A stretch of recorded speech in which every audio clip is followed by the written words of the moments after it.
In the opulent halls of Willow Grange, a glittering cocktail party turns deadly when a single sip of a shimmering willow glow fells a powerful guest, Mr. Roland Vance, poisoned with cyanide. Amidst the clinking glasses and jazz, 4 suspects emerge.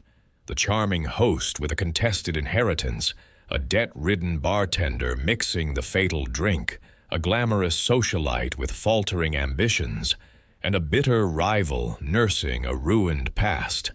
Miss Jane Marple, with her sharp eyes and quiet wisdom, unravels a web of greed, betrayal, and revenge tied to a shadowy business empire, revealing a killer driven by a long, festering grudge in a chilling confrontation that exposes the darkest secrets of the night. Chapter 1. The Invitation.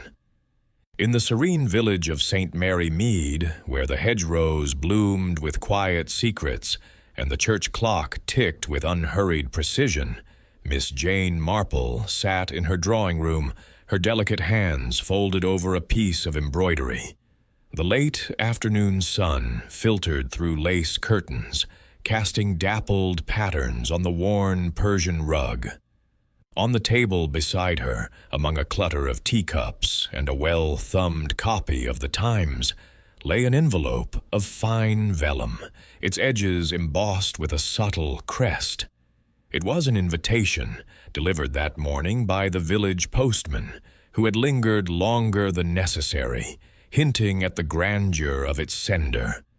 Miss Marple, with her sharp blue eyes and a mind as keen as the needles she wielded, slit the envelope with a silver letter opener. The invitation was from Mr. Cedric Hawthorne, a retired industrialist whose acquisition of Willow Grange had stirred much talk in the village. The occasion was a cocktail party, to be held at his estate on Saturday evening, promising an evening of refinement, with cocktails crafted by Mr. Felix Durant, a bartender of some repute. The guest list, noted in elegant script, included names that piqued her curiosity. Lady Evelyn Carrington, the socialite whose charm was as legendary as her ambition, and Mr. Roland Vance, a formidable figure in business circles whose rivalry with the late Sir James Langley was still whispered about in the tea rooms of St. Mary Mead. She leaned back in her armchair, her embroidery momentarily forgotten. Willow Grange, with its sprawling lawns and ivy-clad walls, was a recent addition to Mr. Hawthorne's portfolio, inherited under circumstances that had raised eyebrows. The village gossips, Mrs. Price at the post office and young Lucy from the bakery, spoke of a family dispute, a cousin slighted, though details remained tantalizingly vague. Miss Marple's mind, ever attuned to the undercurrents of human nature, sensed that such a gathering, with its mix of wealth, rivalry, and pretense, might reveal more than its host intended. She sipped her tea, considering the names.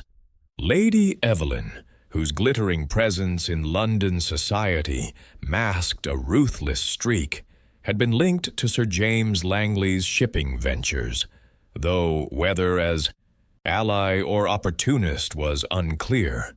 Mr. Vance, a man of stern countenance and sharper ambition, had clashed with Sir James before his untimely death, a heart attack some said was hastened by business woes. And Mr. Durant, the bartender, was not unknown to Miss Marple. She recalled a snippet from Mrs. Bantry about his charm and his debts, a combination that rarely boded well. The invitation's tone, all polish and promise, struck her as oddly formal for St. Mary Mead, where gatherings were more likely to involve bridge and scones than cocktails and grandeur. Mr. Hawthorne, she mused, was asserting his place, perhaps to silence the whispers about his fortune's origins. She folded the invitation and placed it beside her teacup, her decision made. She would attend, not for the cocktails. Miss Marple had little taste for spirits, but for the chance to observe, to listen, to unravel the threads of motive and opportunity that always lurked beneath such polished surfaces. As she resumed her embroidery, her fingers moving with practiced grace, she thought of her nephew Raymond's words. "You see everything, Aunt Jane, don't you?" She smiled faintly. In St. Mary Mead, as in life, it was the small things, the glance, the hesitation, the choice of words, that revealed the truth. And at Willow Grange, she suspected, the truth would be well worth uncovering. Chapter 2. The Gathering. The evening air was crisp as Miss Jane Marple alighted from the hired car at the gates of Willow Grange, her modest black lace dress a stark contrast to the glittering scene unfolding before her.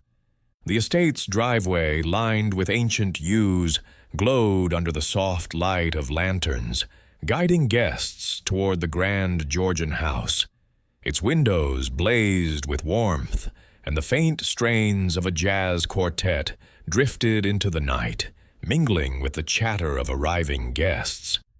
Miss Marple, her silver hair neatly pinned beneath a simple hat, adjusted her shawl and stepped forward, her sharp eyes already scanning the scene with the quiet precision of a naturalist observing a new species. The hall of Willow Grange was a study in opulence, its polished marble floor reflecting the chandelier's prisms, which cast rainbows across the walls. A liveried footman took her coat, and Miss Marple moved into the main salon, where the cocktail party was in full swing.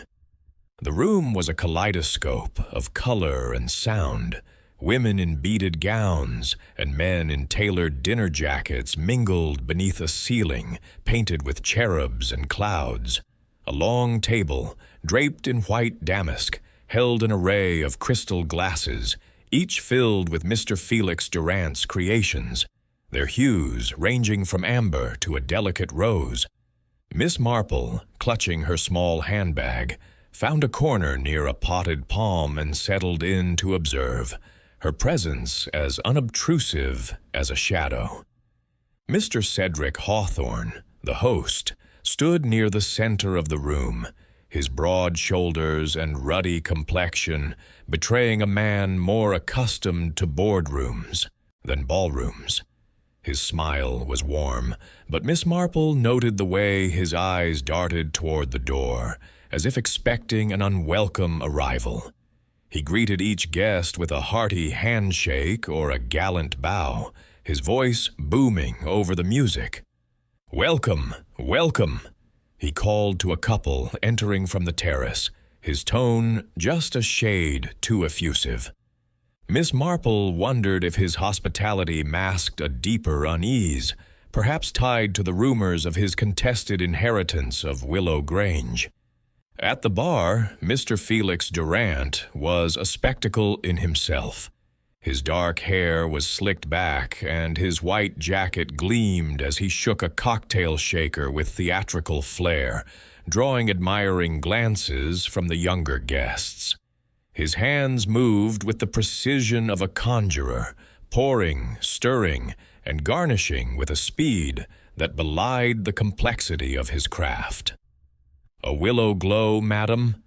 he offered to a lady in sapphire silk, presenting a glass that shimmered like moonlight. Miss Marple, though no drinker, noted the ease with which he commanded the room's attention and the slight tremor in his fingers when he thought no one was watching.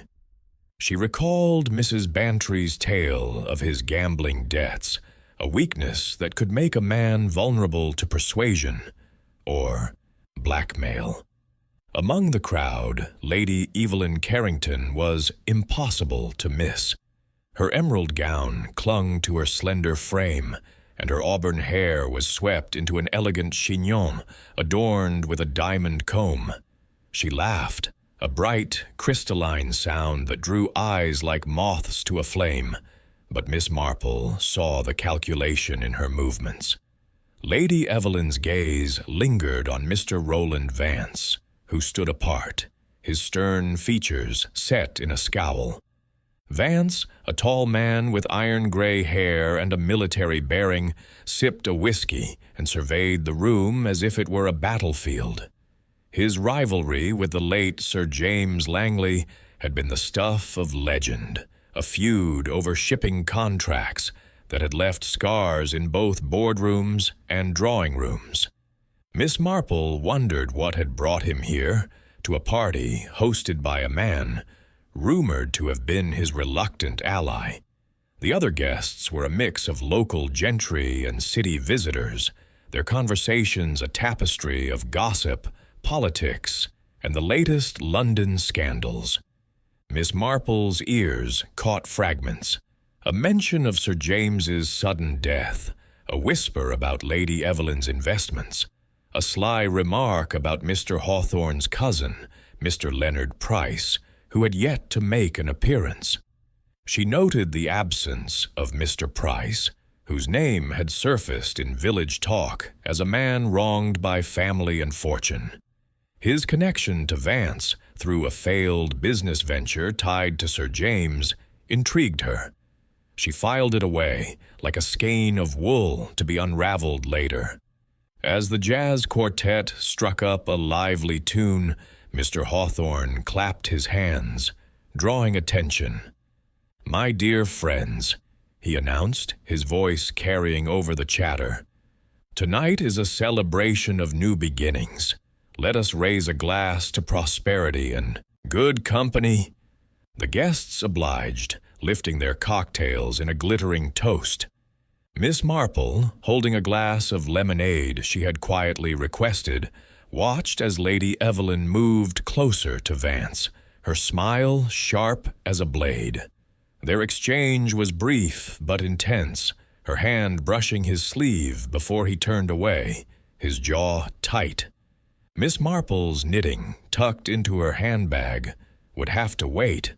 The human drama unfolding was far too compelling. She drifted toward a window overlooking the terrace, where a few guests smoked cigarettes under the stars. The night was cool, and the scent of roses from the garden mingled with the tang of tobacco.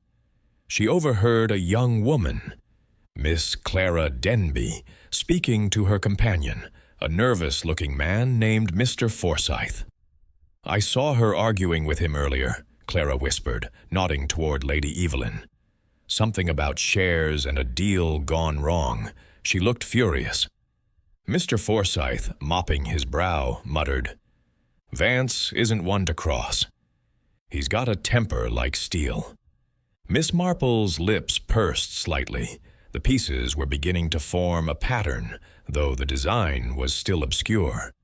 Returning to the salon, she noticed Mr. Durant preparing a fresh batch of cocktails, his movements less assured now. A young footman, delivering a tray of canapes, bumped into the bar, and a bottle of vermouth teetered. Durant caught it with a curse, his face flushing. Miss Marple's eyes narrowed. Such a reaction suggested more than mere irritation. She made a mental note to inquire about the bar's inventory later, suspecting that something, perhaps a vial or a powder, might have been concealed in the chaos of the evening. Mr. Leonard Price entered at last, his arrival quiet but not unnoticed. He was a slight man, with thinning hair and a face etched with lines of resentment. His suit, though well cut, lacked the polish of Vance's or Hawthorne's, and his eyes darted about as if seeking an escape. He greeted his cousin, Mr. Hawthorne, with a curt nod, and Miss Marple observed the tension between them, like a wire pulled taut. Price's history with Vance, she recalled, was one of betrayal, a deal that had enriched Vance at Price's expense, leaving the latter a shadow of his former self. She wondered if his presence here was by design or necessity. The music shifted to a slower melody, and couples began to dance, their shadows swaying across the polished floor. Miss Marple, unnoticed in her corner, sipped her lemonade and let her mind wander. She thought of her garden at home, where each plant had its place, yet a weed could disrupt the harmony if left unchecked. This party, she sensed, was a garden of motives, and somewhere among the laughter and clinking glasses, a weed was growing. She recalled a similar gathering years ago in St. Mary Mead, where a seemingly innocent remark had unraveled a murder. Here, too, she suspected, the truth would lie in the small things. A glance, a gesture, a word spoken too quickly. As the evening wore on, Mr. Durant announced a special round of his signature cocktail, the Willow Glow. "A drink to remember," he declared, holding aloft a glass that caught the light like a jewel. The guests applauded, and Miss Marple watched as the drinks were distributed, each guest receiving a glass tailored to their taste. Vance, she noted, requested his with a specific flourish, a twist of lemon, no sugar. Lady Evelyn took hers with a smile, but her eyes were on Vance, not the drink. Mr. Hawthorne raised his glass high, his toast echoing his earlier words, though his voice carried a faint strain. Mr. Price, standing alone, accepted his drink with a grimace, as if the act were a concession. Miss Marple's gaze lingered on the bar, where Durant was wiping his hands on a cloth, his expression unreadable. She thought of the vial she would later find, though she did not yet know of its existence. Her instincts, honed by years of quiet observation, told her that this moment, the distribution of the Willow Glow, was the pivot on which the evening would turn. She sipped her lemonade, its tartness grounding her thoughts, and resolved to watch closely. In St. Mary Mead, as in Willow Grange, the most dangerous secrets were often hidden in plain sight, waiting for a keen eye to uncover them. The room buzzed with anticipation, the guests unaware of the shadow creeping closer. Miss Marple, her hands folded calmly, felt the familiar stir of curiosity, like a breeze rustling the leaves of her garden. Whatever was to come, she was ready to meet it, her mind as sharp as the needles she left at home. Chapter 3. The Fatal Sip.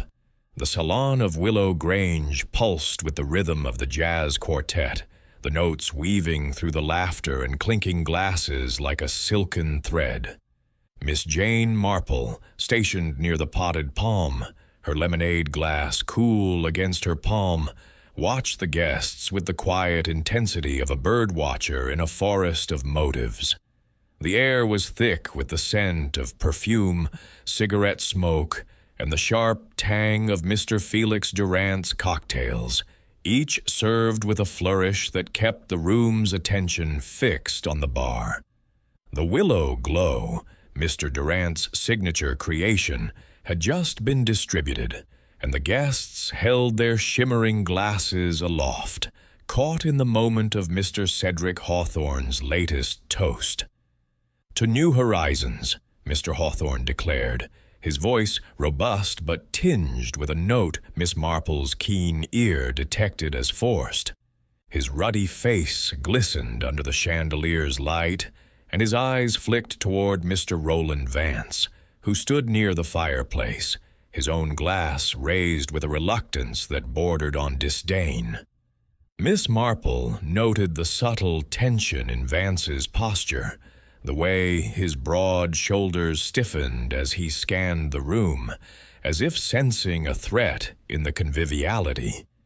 Lady Evelyn Carrington, her emerald gown catching the light, stood closer to him than propriety might suggest, her smile a mask that did not quite reach her eyes. Mr. Leonard Price, Mr. Hawthorne's cousin, lingered on the fringes, his expression sour as he clutched his drink, untouched.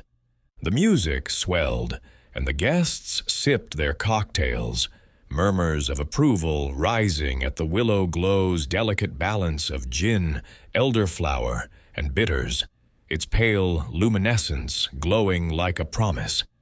Miss Marple, content with her lemonade, observed Mr. Vance as he brought his glass to his lips.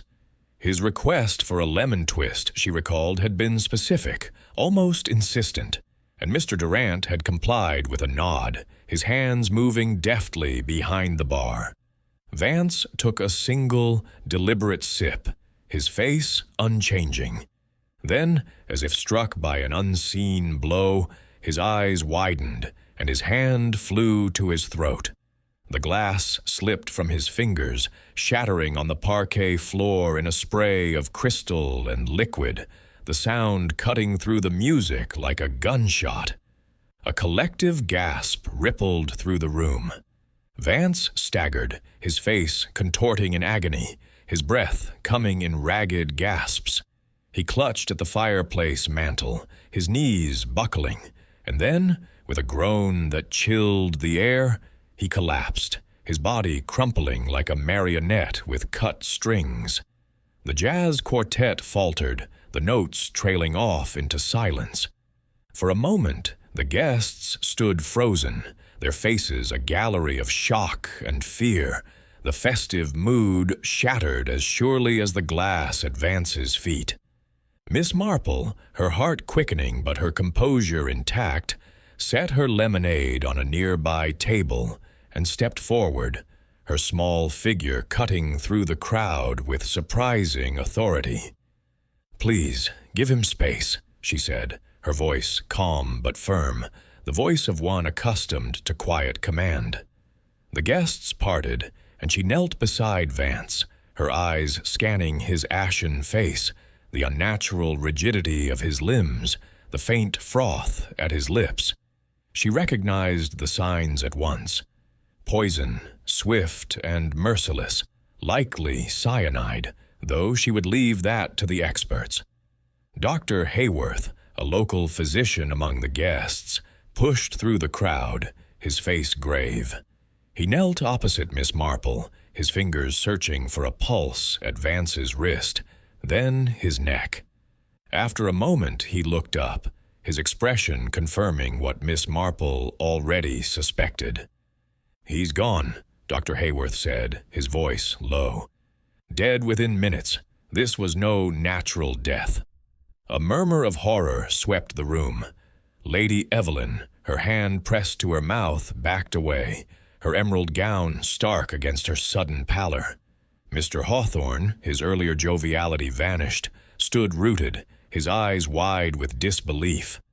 Mr. Durant, behind the bar, froze mid-motion, a cocktail shaker still in his hand, his face a mask of shock. Or perhaps, Miss Marple thought, something more. Mr. Price, alone in his corner, stared at Vance's body, his expression unreadable, though his knuckles whitened around his glass. "Someone must call the police," Miss Marple said quietly, rising to her feet. Her tone, gentle yet authoritative, spurred action. A young man, Mr. Forsyth, hurried to the telephone in the hall, his voice trembling as he spoke to the operator. Miss Marple's mind was already at work, cataloging the scene with the precision of her embroidery patterns. The broken glass, the spilled cocktail, the specific request for a lemon twist. Each detail was a thread in a tapestry she was only beginning to weave. She glanced at the bar, where Mr. Durant was now wiping his hands on a cloth, his movements mechanical. The bar itself was a clutter of bottles, shakers, and garnishes, a perfect chaos for concealing an act of malice.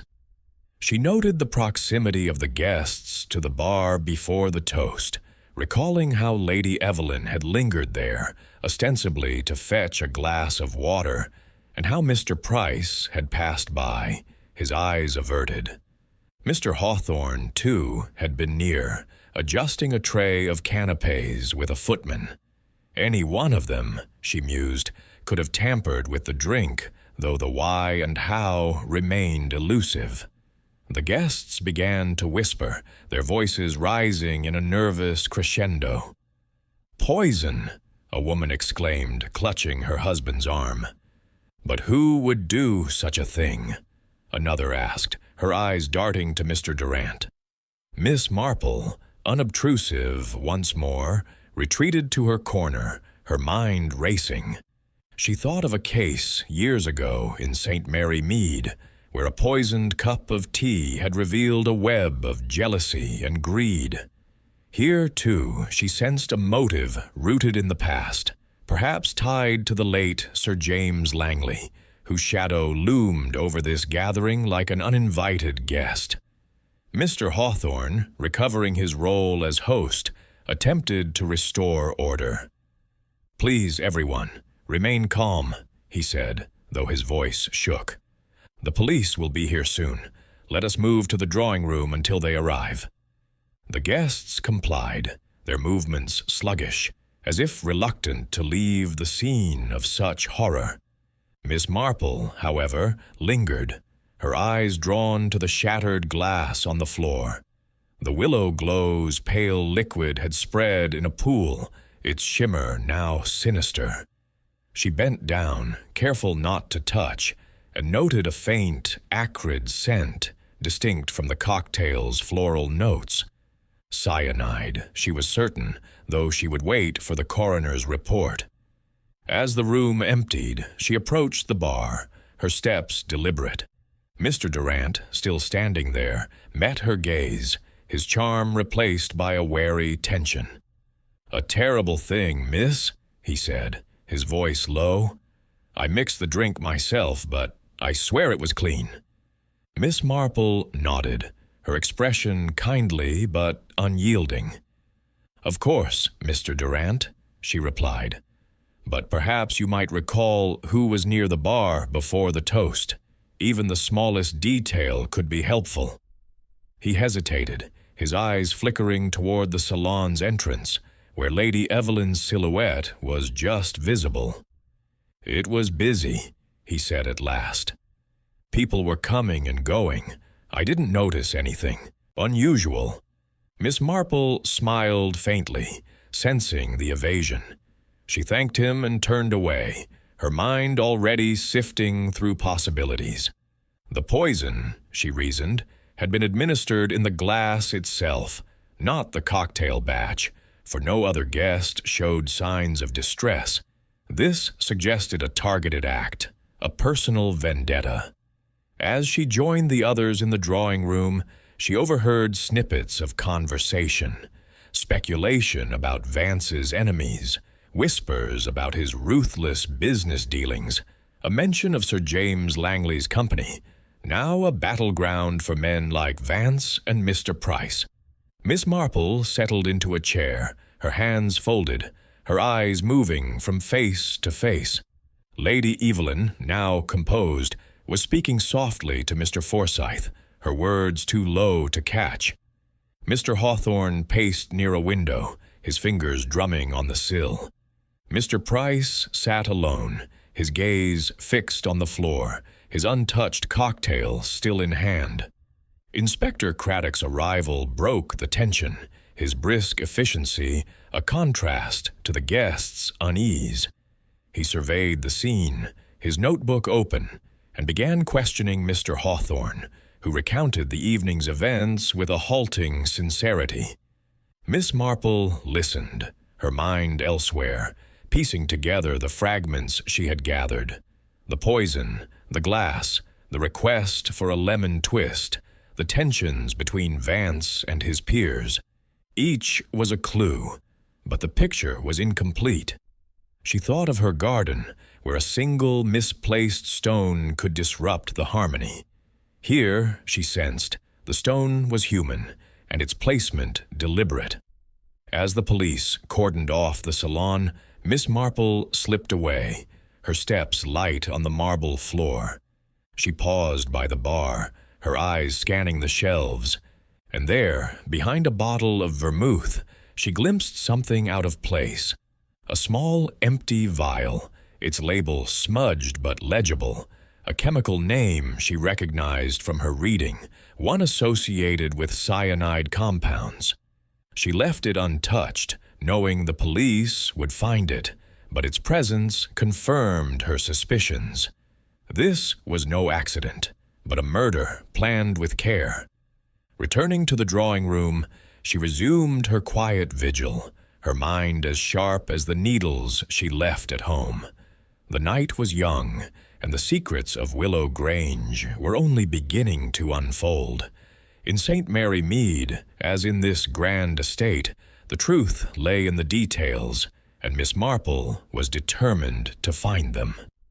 Chapter 4. The Suspects. The drawing room of Willow Grange, where the guests had been herded after the grim discovery of Mr. Roland Vance's body, was a study in strained civility. The air, once alive with the clink of glasses and the murmur of laughter, now hung heavy with unease, the jazz quartet's absence leaving only the tick of a grandfather clock to punctuate the silence. Miss Jane Marple sat in a high-backed chair near a bay window, her small figure half hidden by the folds of a velvet curtain. Her hands, folded neatly in her lap, belied the rapid workings of her mind, which sifted through the evening's events with the precision of a seamstress threading a needle. The vial she had glimpsed behind the vermouth bottle lingered in her thoughts, a silent witness to a calculated act.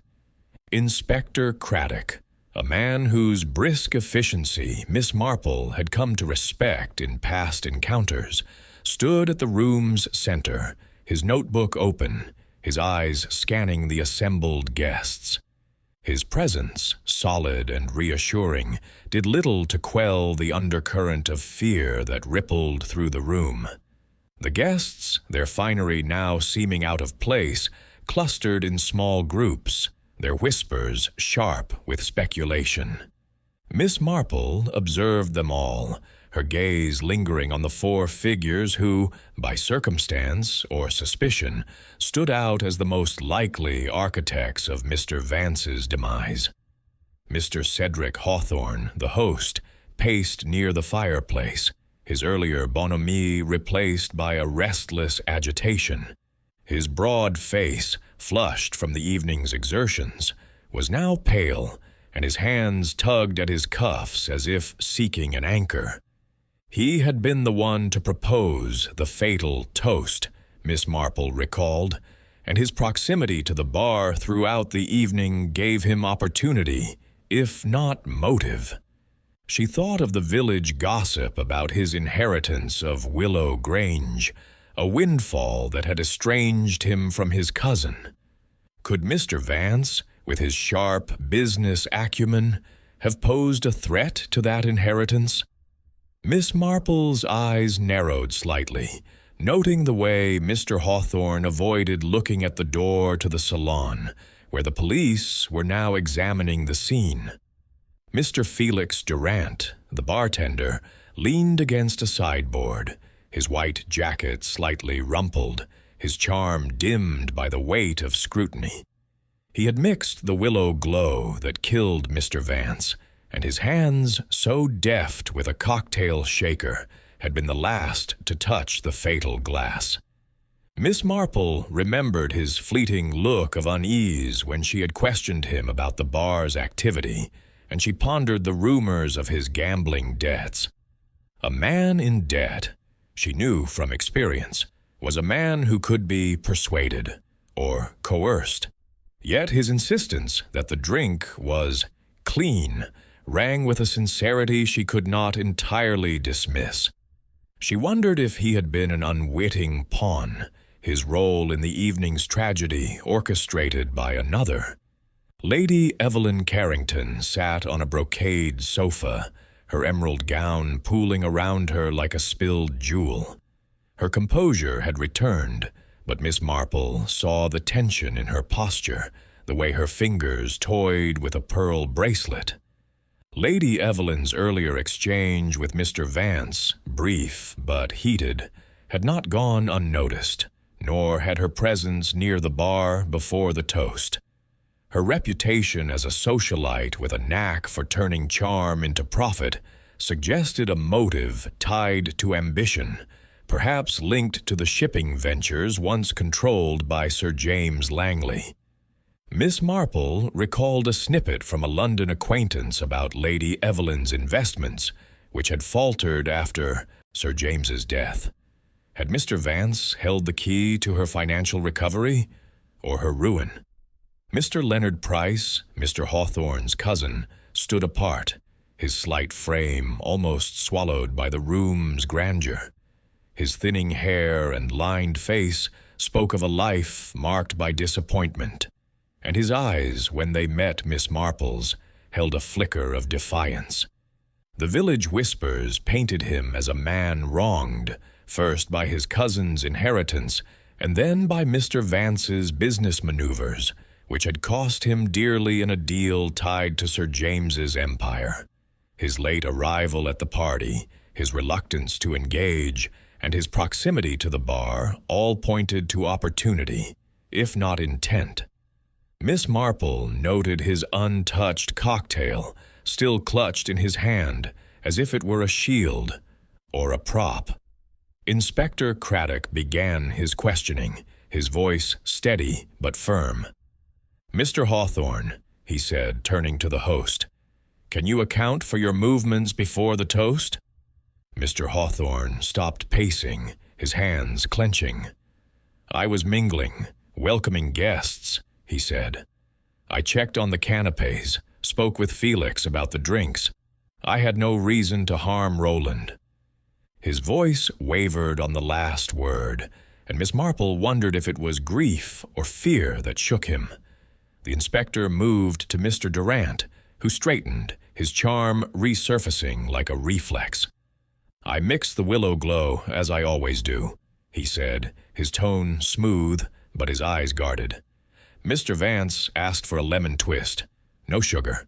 I served it to him myself, but I swear it was just the usual ingredients." Miss Marple tilted her head, recalling the vial behind the vermouth. Had Durant seen something, or someone, near the bar he was reluctant to name? Lady Evelyn, when questioned, offered a smile that was all polish and no warmth. "I was enjoying the party," she said, her voice light. "I spoke with Mr. Vance briefly about a business matter, but it was nothing serious. I was nowhere near his drink." Her denial was swift, but Miss Marple caught the glance she cast at Mr. Durant, a look that suggested more than casual acquaintance. Had they conspired, or was she merely deflecting suspicion? Mr. Price, the last to be questioned, spoke in a low, clipped tone. "I barely knew the man," he said, his eyes on the floor. "We had business dealings once, through Sir James Langley, but that was years ago. I was here for Cedric, not Vance." His words were measured, but Miss Marple sensed a bitterness beneath them, a wound that had not healed. She thought of the laboratory work he had once done, mentioned in passing by Mrs. Price at the post office.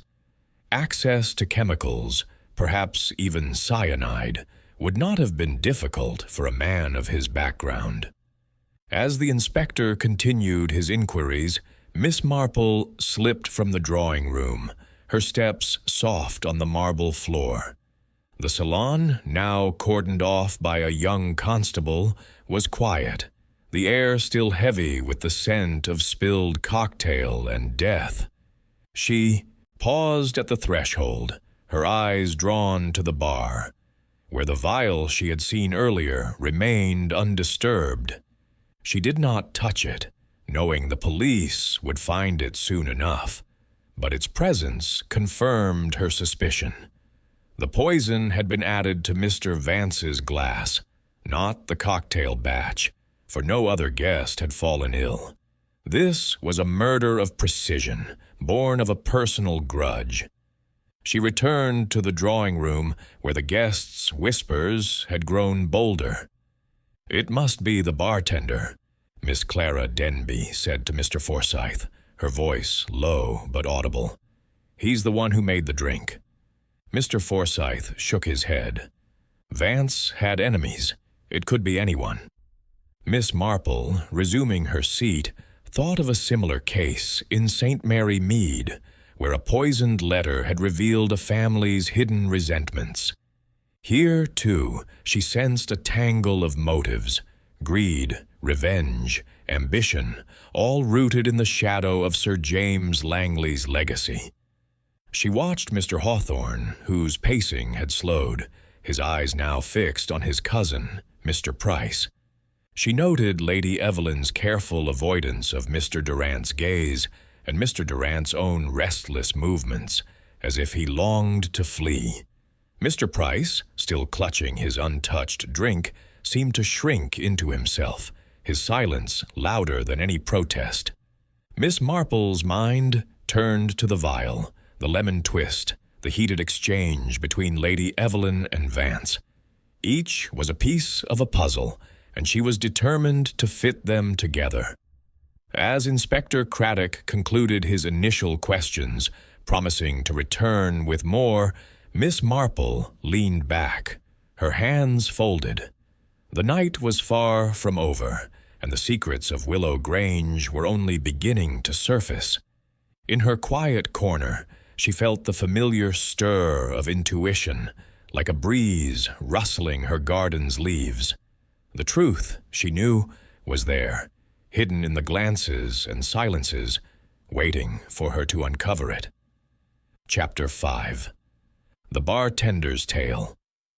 The drawing-room of Willow Grange, now a makeshift refuge for the shaken guests, hummed with the low buzz of whispered speculation. The grandfather clock's steady tick seemed to mock the fractured rhythm of the evening, its hands inching toward midnight. Miss Jane Marple, seated in her unobtrusive corner by the bay window, her lemonade long since abandoned, watched the scene with eyes that missed nothing. The air was thick with the scent of cigar smoke and nervous tension, the guests' earlier elegance now frayed by the specter of murder. Inspector Craddock had departed to confer with his constables, leaving the room in a state of uneasy limbo. Miss Marple, her mind as sharp as the pins in her sewing basket, saw her opportunity to probe deeper. She rose, her movements deliberate, and made her way toward Mr. Felix Durant, who stood alone by the sideboard, his white jacket stark against the dark wood. His earlier flair had vanished, replaced by a pallor that betrayed more than simple shock. His hands, once so deft with a cocktail shaker, now fidgeted with a linen napkin, twisting it into knots. Miss Marple approached with the gentle air of an elderly aunt, her smile disarming, but her gaze piercing. "Mr. Durant," she said softly, "might I have a word? Such a dreadful evening, and you must be quite shaken." Durant's eyes flicked up, wary but relieved by her kindly tone. "It's awful, miss," he said, his voice low, carrying a faint trace of a London accent, smoothed by years of service in grand houses. "I've never seen anything like it. Poor Mr. Vance." He shook his head, but Miss Marple noted the way. His fingers tightened on the napkin, betraying a nervousness that went beyond sympathy. "Indeed," she said, settling into a chair beside him, her small frame making her seem harmless, though her mind was anything but. "You must have been terribly busy at the bar, with so many guests. It's a wonder you manage it all so well. I suppose you knew Mr. Vance's tastes well, to make his drink just as he liked it." Her tone was conversational, but her words were a gentle probe, testing the waters. Durant hesitated, his eyes darting toward the salon's closed door, where the police were still at work. "I knew what he liked, yes," he said at last. "He was particular. Always wanted a willow glow with a lemon twist, no sugar. I made it special for him." His voice was steady, but Miss Marple caught the slight tremor in his hands, a detail that reminded her of a young man in St. Mary Mead who had betrayed his guilt with a similar gesture. "And was it a busy moment when you made his drink?" she asked, her tone light, as if merely curious about his craft. "So many people about, it must be hard to keep track." She leaned forward slightly, her eyes never leaving his face, noting the way his jaw tightened.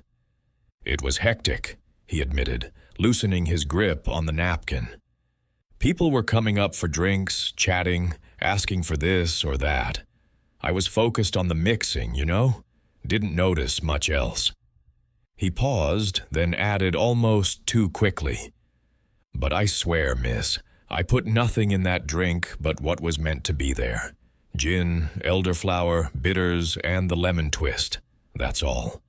Miss Marple nodded, her expression one of gentle understanding, though her mind was cataloging every word.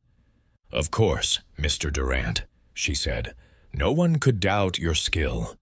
But perhaps you saw someone near the bar, someone who lingered a bit too long?" She let the question hang, her voice soft but insistent, like a breeze nudging a loose leaf. Durant's eyes flickered, and for a moment Miss Marple thought he might deflect again. But then he leaned closer, his voice dropping to a whisper. "I shouldn't say, miss, but Lady Evelyn was there, just before the toast. She said she wanted a glass of water, but she was hovering, you know? Kept looking at the glasses I was prepping. I thought it odd, but I was too busy to think much of it." He stopped, as if realizing he'd said too much, and busied himself with the napkin again. Miss Marple's lips curved into a faint smile, though her mind was racing. Lady Evelyn's presence at the bar, so casually dismissed in her own account, now took on a sharper significance. "And anyone else?" she pressed, her tone still mild. "It's such a crowded evening, isn't it? People do wander." Durant hesitated, his gaze shifting to the far corner of the room, where Mr. Leonard Price sat alone, his untouched cocktail gleaming in the lamplight. "Mr. Price was about," he said reluctantly. "He came by, said something about needing a napkin, but he didn't take one. Just stood there a moment, then left. I didn't think much of it. He's a quiet sort." His voice trailed off, and Miss Marple noted the unease in his posture, as if he feared implicating anyone too directly. "Thank you, Mr. Durant," she said, rising with a nod. "You've been most helpful. It's a trying night for us all." She moved away, her steps slow, giving him no chance to see the intensity of her thoughts. She recalled the vial behind the vermouth bottle, its presence a silent accusation. Durant's account, while plausible, left gaps. Gaps that could conceal either his own guilt or his fear of another's. His gambling debts, whispered about in the village, suggested a man who might be pressed into service by a clever manipulator. Yet his insistence on the drink's purity rang with a conviction she could not entirely dismiss. She paused by the window, her eyes scanning the room. Mr. Hawthorne was now speaking with Dr. Hayworth, his gestures animated, as if trying to convince the doctor of something. Lady Evelyn, seated with Miss Clara Denby, was all poise, her laughter a touch too bright, as if to dispel suspicion. Mr. Price, isolated as ever, seemed to shrink into his chair, his eyes fixed on the floor. Though Miss Marple caught a fleeting glance, he cast toward Mr. Durant. The air was thick with secrets, and she felt the familiar stir of intuition, like a thread pulling taut in her embroidery. She thought of a case in St. Mary Mead, where a young man's nervous tic had betrayed his role in a theft. Durant's unease, his quick glances, his hesitation, they were not proof of guilt, but they were clues. She considered the willow glow's specific preparation for Mr. Vance, the lemon twist a detail that had stood out. Had someone known Vance's preference and used it as a vehicle for poison? The vial suggested cyanide, a substance that required access and intent, and Durant's role as bartender placed him at the heart of the act, whether as perpetrator or pawn. Miss Marple returned to her chair, her mind turning over the possibilities. Lady Evelyn's lingering at the bar, Mr. Price's odd request for a napkin, Mr. Hawthorne's restless pacing, all were threads in a pattern she was beginning to discern. She recalled a conversation with her nephew, Raymond, who had once teased her about seeing mysteries in every tea party. "You're like a spider, Aunt Jane," he'd said, "spinning webs from nothing." But it was not nothing, she knew. It was the small things, the glance, the pause, the choice of a lemon twist that wove the web of truth. As the guests stirred, their whispers growing bolder, Miss Marple's eyes lingered on Mr. Durant, now pouring himself a glass of water with hands that trembled slightly. She thought of the vial, the bar's chaos, the precise targeting of Mr. Vance's drink. Someone had seized an opportunity, and Durant, whether by design or accident, had been part of it.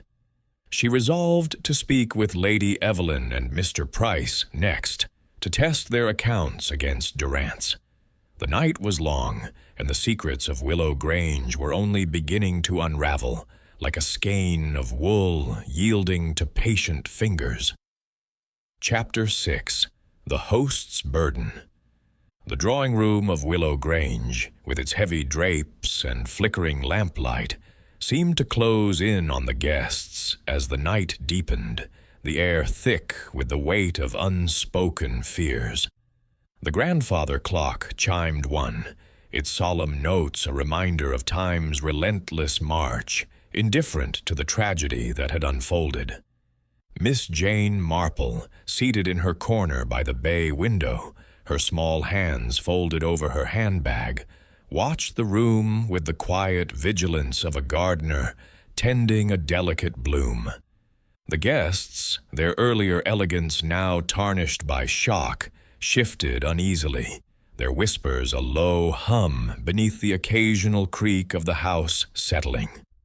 Inspector Craddock had returned to the salon, where his constables were cataloguing the scene, leaving the guests to stew in their suspicions. Miss Marple, her mind as precise as the stitches in her embroidery, saw her chance to probe further. She rose, her movements as unassuming as a shadow, and approached Mr. Cedric Hawthorne, who stood by the fireplace, his broad frame slouched as if bearing an invisible load. His ruddy complexion had faded to a sallow hue, and his fingers, usually steady, tugged at the gold cufflinks that gleamed dully in the firelight. He was a man accustomed to command, Miss Marple noted, yet now he seemed adrift, his eyes darting toward the salon door where the police worked. She recalled the village gossip about his inheritance of Willow Grange, a fortune that had come at the cost of family harmony, particularly with his cousin, Mr. Leonard Price. There was something in Mr. Hawthorne's unease, she thought, that went beyond the shock of a guest's death. "Mr. Hawthorne," she said, her voice soft but clear, carrying the gentle authority of one who had unraveled many a village mystery. "Might I trouble you for a moment? Such a dreadful evening, and you must be terribly burdened as host." Her smile was kind, her eyes sharp, inviting confidence while offering none of her own thoughts. Hawthorne started, as if pulled from a reverie, and turned to her, his expression a mix of relief and wariness. "Miss Marple, isn't it?" he said, his voice hoarse. "Yes, it's a nightmare. Poor Vance, dead, and in my house. I can't make sense of it." He ran a hand through his thinning hair, his cufflinks catching the light. Miss Marple noted the gesture, so like one she had seen in a St. Mary Mead merchant caught in a lie, and filed it away. "It's a heavy responsibility, hosting such a gathering," she said, settling into a chair near the fire, her small frame dwarfed by its high back. "So many people, so many details to manage. You must have been everywhere tonight, ensuring all went smoothly." Her tone was conversational, but her words were a gentle nudge, probing for the cracks in his composure. Hawthorne nodded, his eyes fixed on the flames. "I was," he said, "greeting guests, checking on the food, making sure Felix had what he needed at the bar. It's what a host does, isn't it? Keep things moving." He paused, then added, almost to himself, "I never imagined it would end like this." Miss Marple tilted her head, her expression one of quiet sympathy. "Of course not," she said. "But I couldn't help noticing how particular Mr. Vance was about his drink. A willow glow, with a lemon twist, no sugar. Did you know his tastes well?" Her question was innocent, but her eyes watched for the flicker of unease she suspected would follow. Hawthorne's hands stilled, and for a moment his gaze met hers before sliding away. "Vance was a regular at my gatherings," he said. "He liked things just so. I told Felix to make his drink special. Vance always insisted on it." His voice was steady, but Miss Marple caught the slight tightening of his jaw, a sign she had seen in others when truth skirted close to evasion. "And you were near the bar, weren't you, before the toast?" she asked, her tone as light as if she were discussing the weather. "I saw you with the footman, arranging the canapes. It must be hard to keep track of everyone in such a bustle." She leaned forward slightly, her eyes never leaving his face, noting the faint sheen of sweat on his brow, despite the coolness of the room. Hawthorne shifted, his cufflinks glinting as he adjusted his stance. "Yes, I was there," he said, making sure everything was in order. People were milling about, Evelyn, Price, others. I didn't notice anything odd. His words came too quickly, and Miss Marple's mind seized on the mention of his cousin, Mr. Price, whose name seemed to hover like a specter over the evening. "Mr. Price is your cousin, I understand," she said, her voice gentle but probing. "It must be a comfort to have family here, though I've heard there was some disagreement about Willow Grange."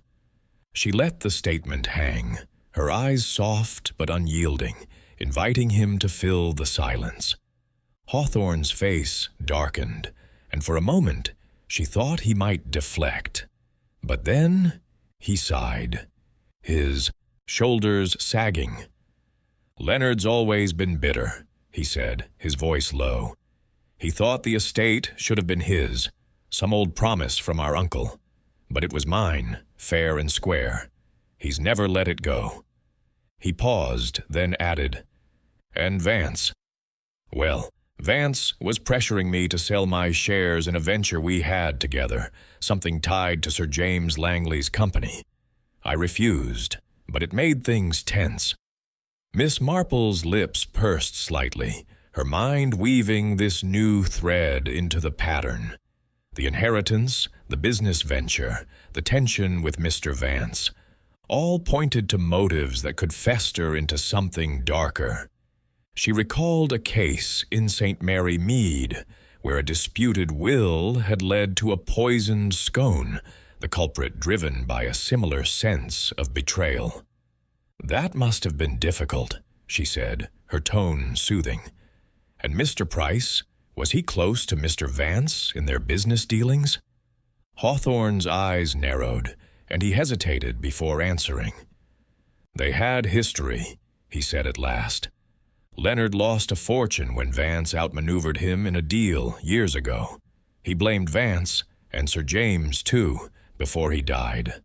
But Leonard's not the sort to—" His voice trailed off, and Miss Marple noted the doubt in his eyes, as if he were no longer certain of his cousin's restraint.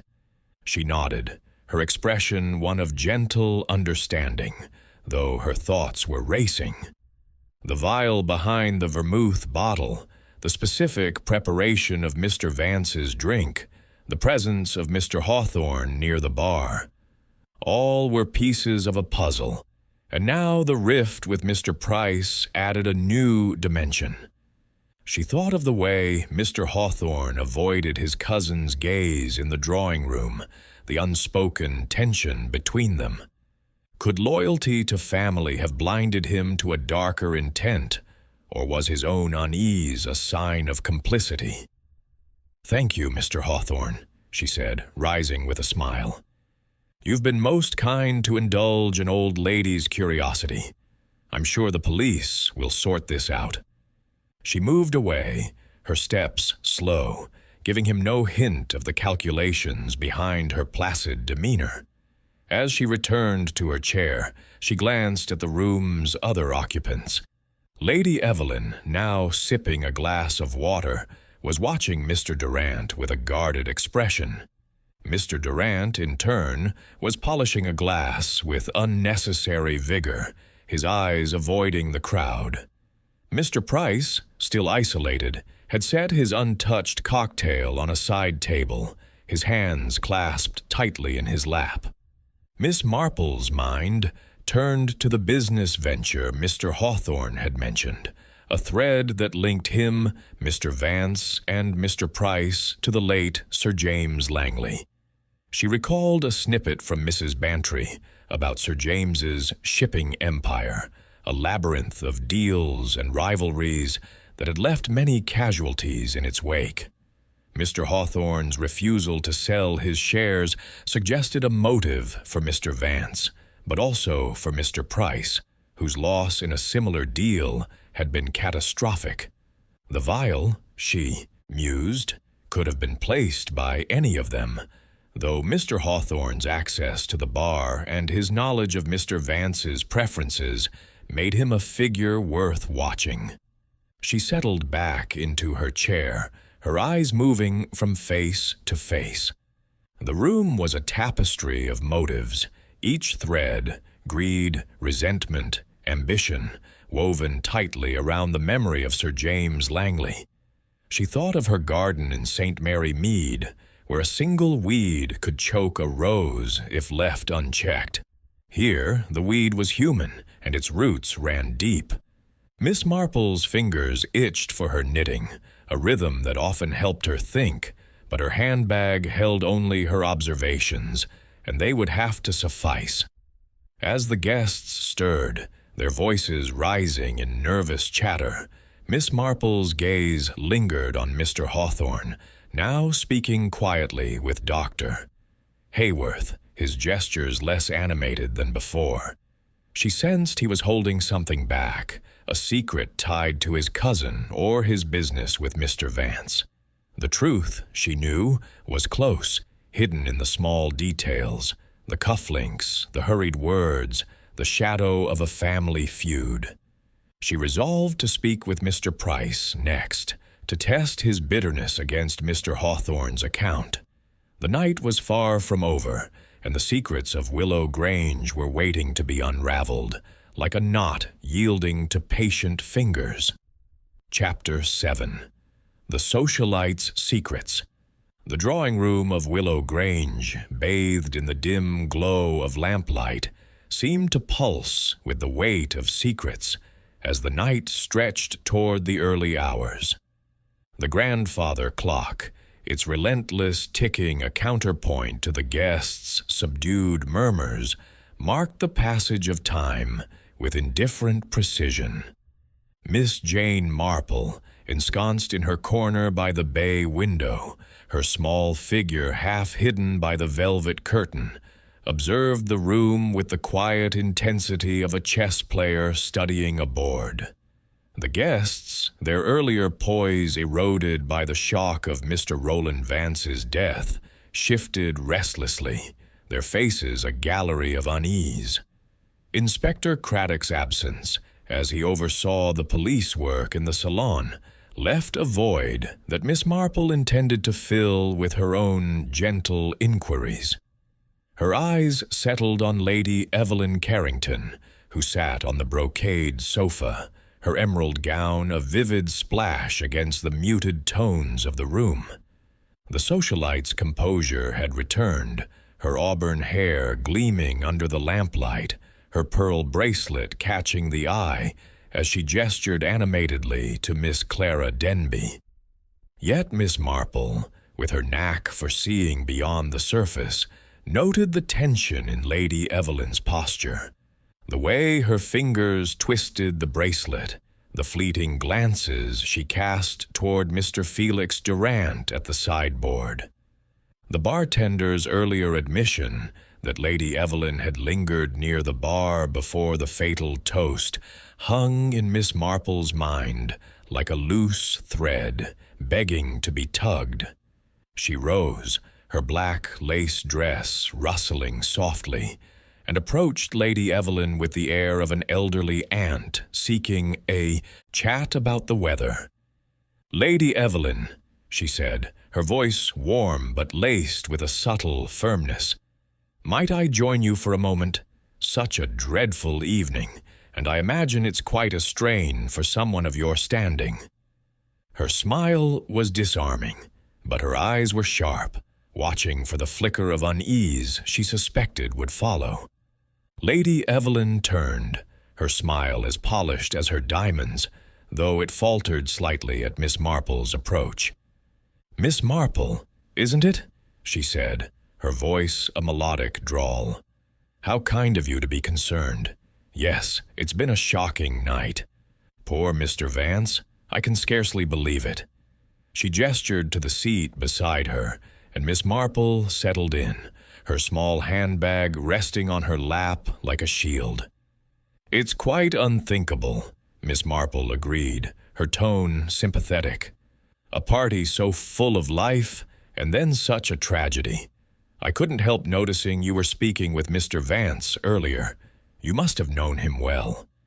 Her words were gentle, but they carried a quiet insistence, probing for the truth beneath Lady Evelyn's polished facade. Lady Evelyn's fingers paused on her bracelet, and her smile tightened, though only for a moment. "Oh, not terribly well," she said, her voice light. "We moved in similar circles. Business, you know, investments and such. We had a brief chat about a shipping venture, nothing more." She waved a hand dismissively, but Miss Marple caught the slight tremor in her fingers, a detail that reminded her of a St. Mary Mead widow who had lied about a stolen brooch. "A shipping venture," Miss Marple repeated, her tone one of polite curiosity. "Was that connected to Sir James Langley's company, perhaps? I've heard his name mentioned so often tonight." She leaned forward slightly, her eyes soft but unyielding, inviting Lady Evelyn to fill the silence. The socialite's composure wavered, her eyes flickering toward the far side of the room, where Mr. Durant was now arranging glasses with unnecessary care. "Yes, Sir James," she said at last, her voice carefully neutral. "His company was a significant player in our investments. After his death, things became complicated. Mr. Vance and I discussed some shares I hold, but it was a minor disagreement, nothing serious." Her words were smooth, but Miss Marple noted the way her gaze darted away, as if avoiding a truth too sharp to face. "I see," Miss Marple said, her tone soothing. "And you were near the bar, weren't you, just before the toast? I believe you mentioned fetching a glass of water." She let the statement hang, her expression one of innocent inquiry, though her mind was cataloging every nuance of Lady Evelyn's reaction. The socialite's smile faltered, and for a moment her eyes met Miss Marple's, a spark of defiance in their depths. "Yes, I needed a moment's refreshment," she said, her voice crisp. "The room was warm, and I didn't want another cocktail. I was only there briefly. Felix was so busy I hardly spoke to him." She laughed, a bright, artificial sound, but Miss Marple saw the tension in her shoulders, the way her fingers tightened on the bracelet. "Of course," Miss Marple said, nodding as if satisfied. "It's so easy to lose track in such a crowd. I suppose many people were near the bar. Mr. Hawthorne, Mr. Price, perhaps others." She watched Lady Evelyn closely, noting the slight stiffening at the mention of Mr. Price's name. "Mr. Price?" Lady Evelyn said, her tone airy but strained. "I hardly noticed him. He's such a quiet man, isn't he? Always in the background." She smoothed her gown, a gesture that Miss Marple recognized as a bid for composure, one she had seen in a St. Mary Mead actress who had hidden a scandal behind a similar facade. "Yes, quite quiet," Miss Marple agreed, her voice gentle. "Though I understand he had business dealings with Mr. Vance through Sir James Langley's company. It must be difficult, navigating such complex affairs." She paused, her eyes soft but searching, inviting Lady Evelyn to reveal more than she intended. The socialite's expression hardened, though her smile remained. "Business is always complex," she said, her voice cool. "But I assure you, Miss Marple, my dealings with Mr. Vance were purely professional. I had no reason to wish him harm." She rose, her movements graceful but abrupt, as if eager to end the conversation. "If you'll excuse me, I must speak with Clara. This evening has been taxing for us all." Miss Marple nodded, her smile unchanged, though her mind was alight with new threads. "Of course, Lady Evelyn," she said. "Thank you for indulging an old lady's chatter." As the socialite moved away, her emerald gown trailing like a comet's tail, Miss Marple leaned back, her thoughts racing. Lady Evelyn's deflection, her unease at the mention of Mr. Price, her presence at the bar, all pointed to a deeper involvement, though whether as culprit or conspirator remained unclear. She recalled the vial behind the vermouth bottle, its presence a silent accusation. Lady Evelyn's claim of fetching water was plausible, but Mr. Durant's account suggested she had lingered longer than necessary, her attention fixed on the glasses. Miss Marple thought of a case in St. Mary Mead, where a woman's flirtation had masked her intent to slip a sedative into a rival's tea. Lady Evelyn's charm, her calculated poise, could serve a similar purpose, hiding ambition or desperation. The shipping venture, tied to Sir James Langley's empire, hinted at a motive, perhaps a financial loss that Mr. Vance had threatened to expose or exploit. Her gaze drifted to the room's other occupants. Mr. Hawthorne, now seated near Dr. Hayworth, was speaking in low tones, his earlier agitation replaced by a forced calm. Mr. Durant, still at the sideboard, avoided Lady Evelyn's glance, his hands busy with a task that seemed more distraction than necessity. Mr. Price, isolated as ever, had abandoned his cocktail, his eyes fixed on the floor, though Miss Marple caught a fleeting look he cast toward Lady Evelyn, one of wariness rather than affection. She considered the web of connections, Lady Evelyn's investments, Mr. Vance's business rivalry, Mr. Price's bitterness, Mr. Hawthorne's inheritance. Each was a thread, and the vial was the knot that tied them together. She recalled a snippet from Mrs. Bantry about Lady Evelyn's ruthless streak, her ability to charm her way into deals that others could not secure.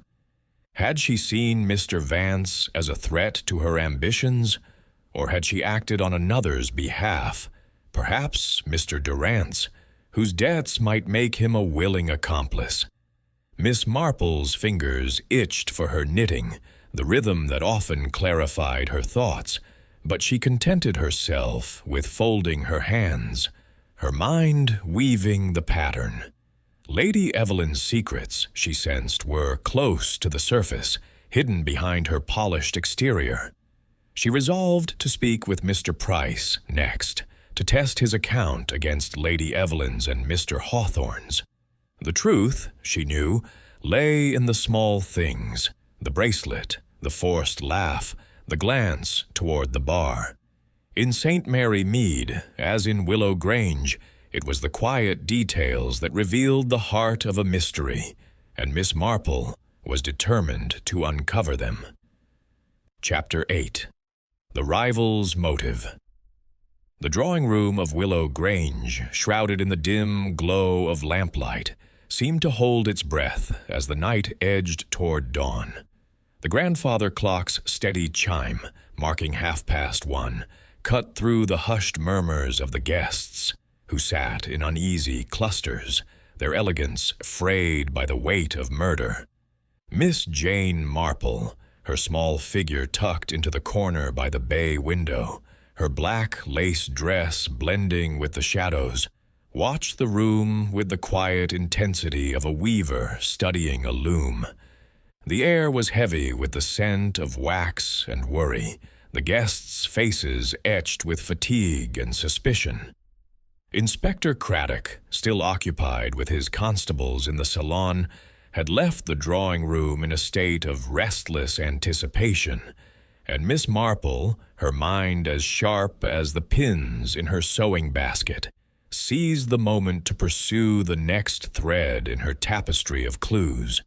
Her gaze settled on Mr. Leonard Price, Mr. Cedric Hawthorne's cousin, who stood alone near a bookcase, his slight frame almost swallowed by the room's grandeur. His thinning hair and lined face spoke of a man worn by resentment, and his eyes, when they met hers, held a flicker of defiance that intrigued her. Unlike the others, Mr. Hawthorne, with his restless pacing, Lady Evelyn with her polished charm, or Mr. Durant with his nervous hands, Mr. Price seemed to retreat into himself, his silence a shield against the chaos of the evening. Yet Miss Marple, with her knack for seeing the unseen, sensed that his quietude masked a storm. The village whispers about his lost fortune, tied to a deal ruined by Mr. Roland Vance, pointed to a motive that could not be ignored. She approached him, her steps soft on the Aubusson carpet, her smile as gentle as a summer breeze. "Mr. Price," she said, her voice warm but carrying a subtle firmness, "might I have a moment? It's such a trying evening, and I thought you might appreciate a quiet word." Her tone was that of an elderly aunt offering solace, but her eyes were keen, watching for the telltale signs of truth or evasion. Mr. Price started, his hand tightening briefly on the bookcase's edge, as if bracing himself. "Miss Marple, isn't it?" he said, his voice low and clipped, with a trace of weariness. "I'd rather not talk, if it's all the same. This whole affair, it's too much." He turned his gaze to the floor, but Miss Marple noted the way. His shoulders stiffened, a gesture she had seen in a St. Mary Mead farmer who had concealed a grudge behind a similar facade. "I quite understand," she said, settling into a chair nearby, her small handbag resting on her lap like a talisman. "It's overwhelming for us all, but I couldn't help noticing you seemed apart from the others tonight. I suppose you and Mr. Vance weren't close." Her question was gentle, but it carried a quiet insistence, probing the edges of his reserve. Mr. Price's eyes flickered up, meeting hers for a moment before darting away. "No, we weren't close," he said, his tone flat. "I knew him through business years ago, nothing more." His words were curt, but Miss Marple caught the undercurrent of bitterness, like a sour note in a familiar tune. "Business can be so complicated," she said, her voice soothing. "I've heard Mr. Vance was involved with Sir James Langley's company, as you were. It must have been a challenging time with all those dealings." She leaned forward slightly, her eyes soft but unyielding, inviting him to reveal more than he intended. Mr. Price's jaw tightened, and for a moment she thought he might retreat further. But then he spoke, his voice low and edged with a resentment that seemed to spill out despite himself. "Challenging? That's one way to put it," he said. "Vance ruined me. He and Sir James had a deal, shipping contracts, big money. I was part of it, or so I thought, but Vance cut me out, used some clever maneuver to take my share. I lost everything, my savings, my reputation, all because of him." He paused, his hands clenching, then added, "I despised him, but I'm no murderer." Miss Marple nodded, her expression one of quiet sympathy, though her mind was racing. The depth of his anger, so long held, was a motive as clear as the vial behind the vermouth bottle. She recalled a case in St. Mary Mead, where a man's grudge over a lost inheritance had led to a poisoned well, the act born of years of festering resentment. "That must have been terribly painful," she said, "and to see him here, at your cousin's party, must have stirred old wounds." Mr. Price's eyes narrowed, and he glanced toward Mr. Hawthorne, who was now speaking with Miss Clara Denby near the fireplace. "Cedric invited me," he said, his voice bitter. "Said it was time to mend fences, but Vance being here, it felt like a slap. Cedric knew about our history, yet he invited us both." His words carried a weight of betrayal, and Miss Marple noted the way his gaze lingered on his cousin, a mix of anger and hurt. "And you were near the bar, weren't you, before the toast?" she asked, her tone as light as if she were discussing a garden party. "Mr. Durant mentioned you asked for a napkin, though you didn't take one." She watched him closely, noting the sudden stillness in his posture, the way his fingers froze on the bookcase. "I don't recall that," he said quickly, too quickly, his eyes avoiding hers. "I might have been there, but it was crowded. People were everywhere. I had no reason to touch Vance's drink." His voice was defensive, and Miss Marple saw the flicker of fear in his eyes, a sign she had seen in a St. Mary Mead poacher caught in a lie. "Of course," she said, her smile unchanged. "It's so easy to lose track in such a bustle. And you knew Mr. Vance's drink preferences, I suppose? The Willow Glow with a lemon twist?" Her question was innocent, but her eyes were sharp, testing the edges of his composure. Mr. Price hesitated, his hands clenching again. "Everyone knew Vance's tastes," he said at last. "He was loud about it, always wanted his drink just so, but I wasn't watching him or his glass." His words were firm, but Miss Marple caught the slight tremor in his voice, a crack in his carefully built wall. She nodded, her expression one of gentle understanding, though her thoughts were weaving a new pattern. Mr. Price's bitterness, his presence at the bar, his knowledge of Mr. Vance's drink, all pointed to opportunity, if not intent. The vial, she mused, could have been his, placed in a moment of distraction when Mr. Durant was busy. She recalled Mrs. Price's mention of his laboratory work, a detail that suggested access to chemicals like cyanide. Yet his defensiveness, his quick denial, could also mean he was protecting another, or simply feared the weight of suspicion. "Thank you, Mr. Price," she said, rising with a smile. "You've been very kind to indulge an old lady's questions. I'm sure the police will get to the bottom of this." She moved away, her steps slow, giving him no hint of the calculations behind her placid demeanor.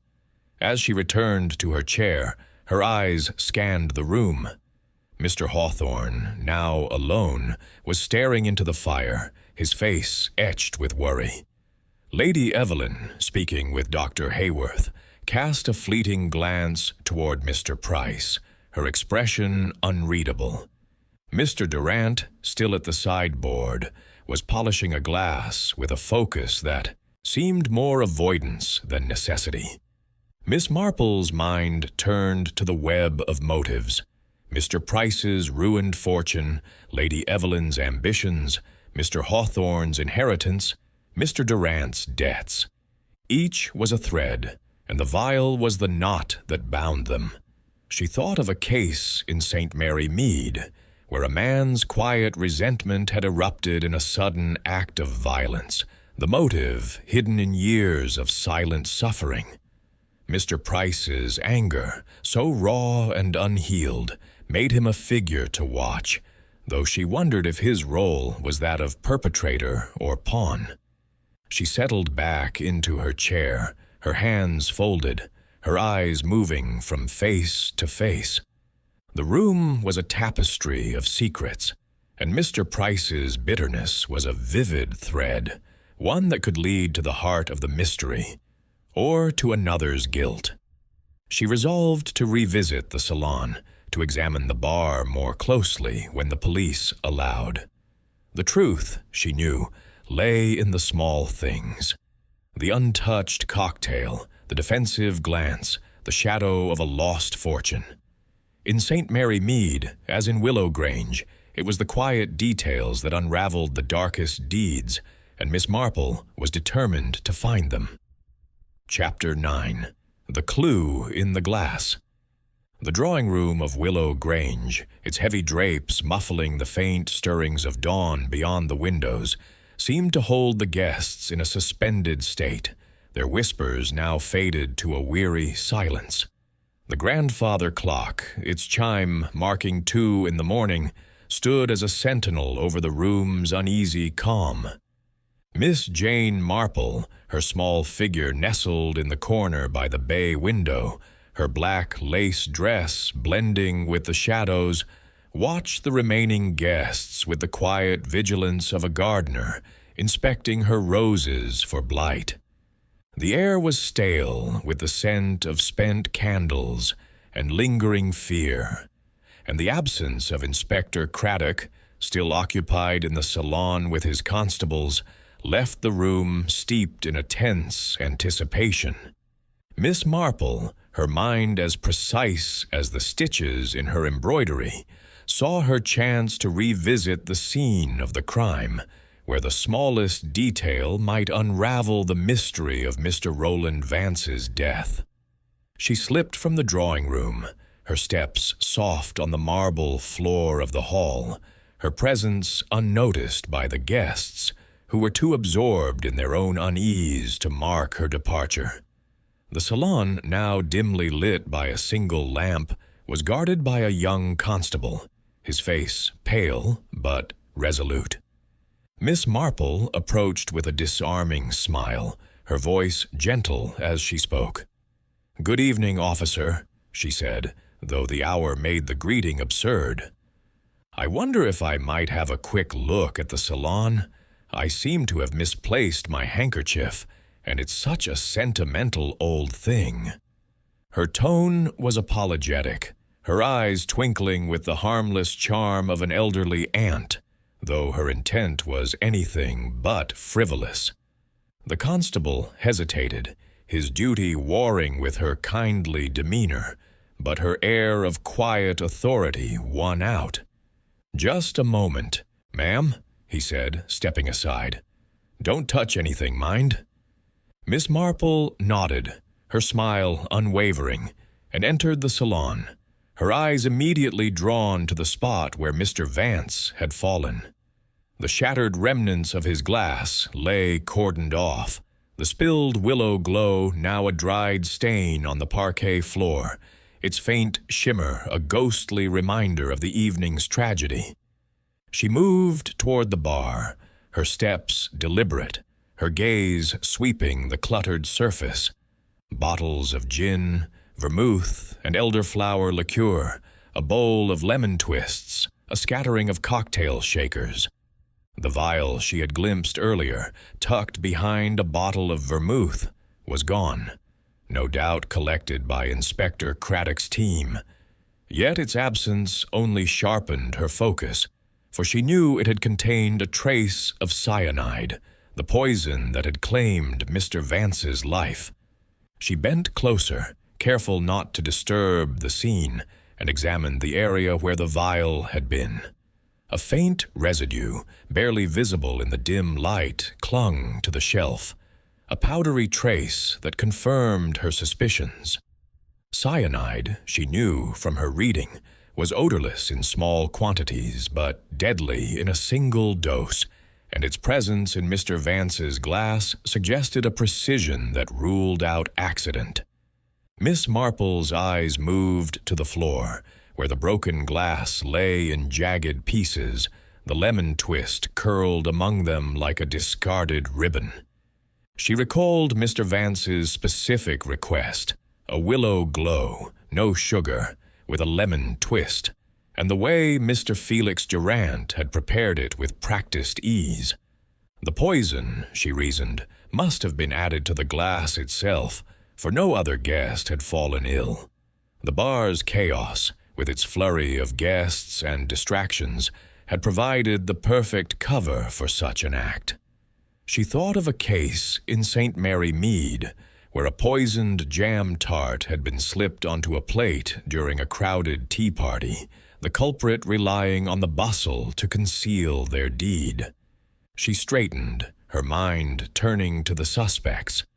Mr. Durant, with his access to the bar, was the most obvious, yet his nervous sincerity suggested he might be a tool rather than the mastermind. Lady Evelyn Carrington, lingering near the bar for a glass of water, had opportunity, and her financial ties to Sir James Langley's company hinted at a motive. Mr. Cedric Hawthorne, the host, had been near the bar, arranging canapes, his unease tied to his business dealings with Mr. Vance. But Mr. Leonard Price, with his bitter history and knowledge of chemicals, loomed largest in her thoughts. His presence at the bar, his request for a napkin he never took, and his laboratory background, all pointed to a man capable of such a calculated act. She moved to the spot where Mr. Vance had stood, near the fireplace, his glass raised in the fatal toast. The mantel, polished oak adorned with a silver candelabra, bore no obvious clues, but Miss Marple's eyes lingered on a small smudge near the edge, as if a hand had rested there, perhaps in a moment of distress. She recalled Mr. Vance's collapse, the way his fingers had clutched the mantel before he fell, and wondered if he had seen his killer in that final moment. The thought brought to mind a saint. Mary Mead Vicar, poisoned by a glass of sherry, whose last gesture had pointed to his betrayer. Miss Marple returned to the bar, her gaze sweeping the bottles once more. The elderflower liqueur, a key ingredient in the willow glow, caught her eye, its pale hue mirroring the cocktail's shimmer. She noted its position, slightly askew, as if it had been moved in haste. Had someone tampered with it? Or was it merely the result of Mr. Durant's busy hands? She recalled his insistence that the drink was clean, yet his unease suggested he knew more than he admitted. The lemon twist, too, intrigued her, a specific request that could have served as a marker for the poisoned glass, ensuring it reached Mr. Vance and no other. She stepped back, her mind weaving the clues into a pattern. The vial's residue, the broken glass, the lemon twist, all pointed to a murder planned with care, the poison administered in a moment of distraction. She thought of the suspect's movements, Lady Evelyn's lingering, Mr. Price's odd request, Mr. Hawthorne's proximity, Mr. Durant's access. Each had opportunity, but the motive, she sensed, lay in the past, in the shadow of Sir James Langley's empire. Mr. Price's lost fortune, ruined by Mr. Vance's maneuvers, was the strongest thread. Yet Lady Evelyn's ambitions and Mr. Hawthorne's business pressures could not be dismissed. As she prepared to leave the salon, the constable glanced her way, his expression curious. "Find your handkerchief, ma'am?" he asked. Miss Marple smiled, patting her handbag. "Not yet, dear," she said, "but I'm sure it will turn up." She returned to the drawing room, her steps slow, her mind alight with possibilities. The guests, their faces drawn with fatigue, barely noticed her return, but she felt the weight of their secrets, each a thread in the tapestry she was weaving. She settled into her chair, her eyes moving from Mr. Hawthorne, now slumped in a corner, to Lady Evelyn, whose polished smile seemed to falter under scrutiny. Mr. Durant at the sideboard avoided her gaze, while Mr. Price, still isolated, stared at his untouched cocktail as if it held answers. Miss Marple's thoughts returned to the vial, the glass, the lemon twist. The poison, she knew, was not just in the cocktail but in the motives that had brewed over years: resentment, greed, betrayal. She recalled a saint, Mary Mead Gardner, whose quiet grudge had led to a poisoned rose, the act hidden in plain sight. The truth, she sensed, was close, buried in the small details: the smudge on the mantel, the askew bottle, the flicker of fear in a suspect's eyes. She resolved to speak with Inspector Craddock, to share her observations without revealing her full hand. The night was waning, but the secrets of Willow Grange were only beginning to surface, like weeds breaking through the soil. In St. Mary Mead, as in this grand estate, it was the quiet clues that revealed the darkest truths, and Miss Marple was determined to unearth them. Chapter 10. The Business Dispute. The drawing room of Willow Grange, its heavy drapes drawn against the pale light of early dawn, seemed to cradle the guests in a cocoon of exhaustion and suspicion. The grandfather clock, its chime marking 2:30, stood as a weary sentinel, its rhythm a faint echo of the evening's lost gaiety. Miss Jane Marple, her small figure tucked into the corner by the bay window, her black lace dress merging with the shadows, observed the room with the quiet intensity of a weaver inspecting her loom. The guests, their faces etched with fatigue, sat in scattered clusters, their whispers now reduced to occasional sighs. Inspector Craddock's return to the salon, where his constables continued their meticulous work, left the drawing room in a state of hushed expectancy, and Miss Marple, her mind as sharp as the needles in her knitting bag, seized the moment to piece together the threads of motive and opportunity. Her thoughts were a tapestry of clues: the vial behind the vermouth bottle, the shattered glass with its lemon twist, the specific targeting of Mr. Roland Vance's drink. Each suspect, Mr. Cedric Hawthorne, Mr. Felix Durant, Lady Evelyn Carrington, and Mr. Leonard Price, had opportunity. But the motive, she sensed, was rooted in the shadow of Sir James Langley's empire, a web of business dealings that had left scars on all involved. Mr. Price's bitter confession of his ruined fortune, orchestrated by Mr. Vance, loomed largest in her mind, yet the others' connections to Sir James's company suggested motives of their own. She needed to unravel the business dispute that bound them, and she resolved to do so by piecing together fragments of conversation and observation, like a gardener tracing the roots of a weed. Miss Marple's eyes settled on the drawing-room's occupants, each a figure in her mental tableau. Mr. Hawthorne, slumped in an armchair, his ruddy face now ashen, seemed to carry the weight of his role as host. Lady Evelyn, seated with Miss Clara Denby, maintained her polished facade, though her fingers toyed nervously with her pearl bracelet. Mr. Durant at the sideboard busied himself with unnecessary tasks, his earlier charm replaced by a restless unease. Mr. Price, isolated as ever, stared at the floor, his untouched cocktail a silent testament to his detachment. Each, she knew, held a piece of the truth, and the business dispute was the thread that tied them together. She recalled a snippet from Mrs. Bantry, shared over tea in St. Mary Mead, about Sir James Langley's shipping empire, a labyrinth of contracts, investments, and rivalries that had enriched some and ruined others.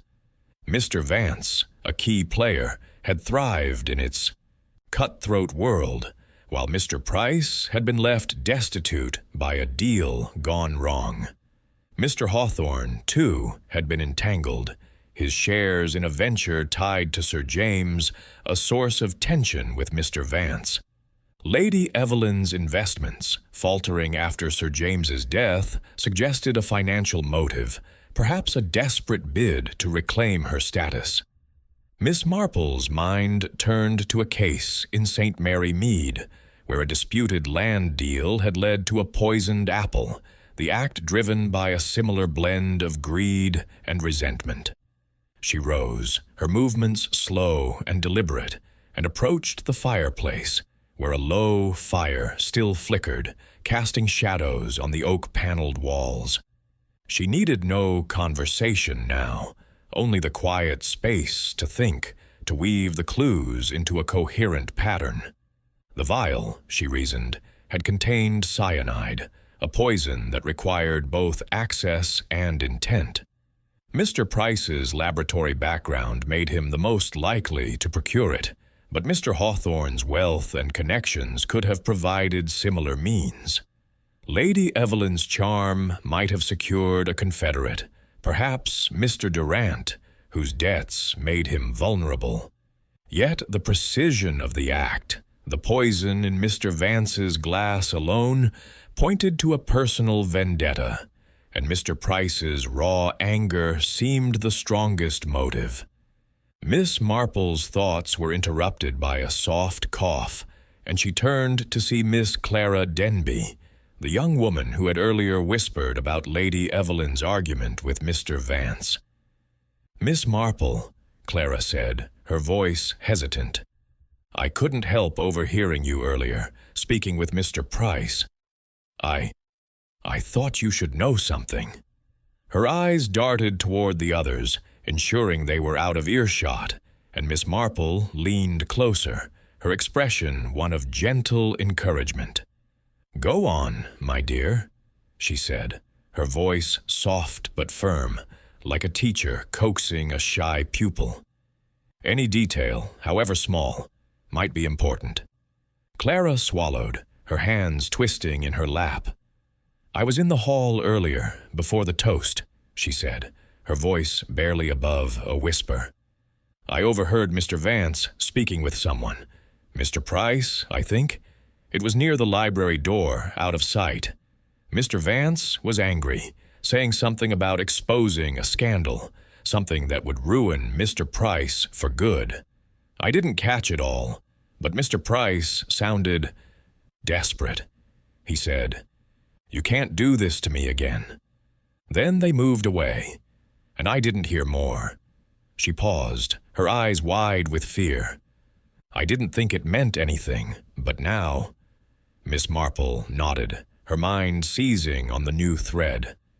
"Thank you, Clara," she said, her tone soothing. "You've done the right thing by telling me. Best keep it to yourself for now, until the police have more to go on." Clara nodded, relieved, and returned to her seat, leaving Miss Marple to her thoughts. The overheard conversation, she mused, was a vital clue. Mr. Vance's threat to expose a scandal explained Mr. Price's desperation, a motive that could drive a man to murder. She recalled a saint, Mary Mead, shopkeeper, whose fear of ruin had led to a desperate act of sabotage, the truth revealed by a chance remark. Here, too, the scandal, perhaps tied to the failed deal with Sir James Langley's company, was the spark that ignited the crime. Mr. Price, cornered by the threat of further disgrace, might have seen poison as his only escape. Yet Miss Marple's mind did not rest there. She considered the others.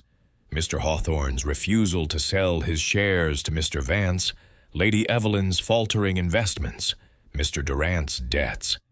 Each could have been pushed to act, either alone or in concert. The vial, the lemon twist, the chaos of the bar, all suggested a plan that relied on precision and opportunity. She thought of Mr. Price's presence at the bar, his request for a napkin he never took, and his knowledge of Mr. Vance's drink preferences. The pieces were falling into place, though the pattern was not yet complete. She returned to her chair, her eyes scanning the room. Mr. Hawthorne, now speaking quietly with Dr. Hayworth, seemed to avoid looking at his cousin, Mr. Price, whose isolation was almost palpable. Lady Evelyn, her poise intact, cast a fleeting glance toward Mr. Durant, who busied himself with a tray of glasses, his hands unsteady.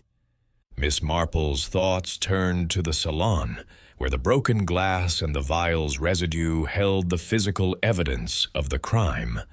The poison, she knew, was not just in the cocktail, but in the motives that had festered over years: betrayal, ambition, revenge. She recalled a maid's gossip overheard in the village about a recent meeting at Willow Grange, where Mr. Vance had pressed Mr. Hawthorne and Mr. Price to resolve their business disputes. The maid had mentioned raised voices, Mr. Vance's threats to expose old secrets, and Mr. Price's sullen silence.